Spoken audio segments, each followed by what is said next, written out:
दुसरीकडे भाजपचे नेते गिरीश महाजनांनी एकनाथ शिंदेची भेट घेतलेली आहे। महाजनांनी वर्षा निवासस्थानी शिंदेची भेट घेतली आणि शिंदे उपमुख्यमंत्री पदाची आता शपथ घेणार आहे।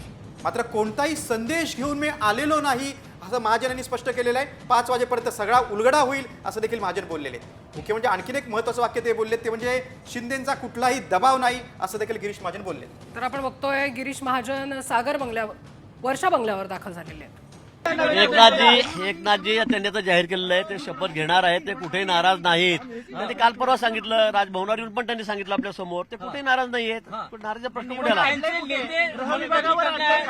की त्यांनी मंत्रिमंडळात असावं, उपमुख्यमंत्री पदाची शपथ घ्यावी। निश्चित मला वाटतं, मला खात्री आहे एकनाथजी मंत्रिमंडळातच राहतील, उपमुख्यमंत्री म्हणून त्या शपथ घेतील। मी आता त्यांना भेटायला चाललो फडणवीसांकडे काय निरोप घेऊन आलेला आहात? नाही। माझं फडणवीस साहेबांची मंदिराचं दर्शन झाल्यानंतर भेट नाही, मी फक्त भेटायला चाललेलो साहेबांना। काही कुठलाही मेसेज नाहीये, कुठला मेसेज घेऊन मी आलेलो नाही।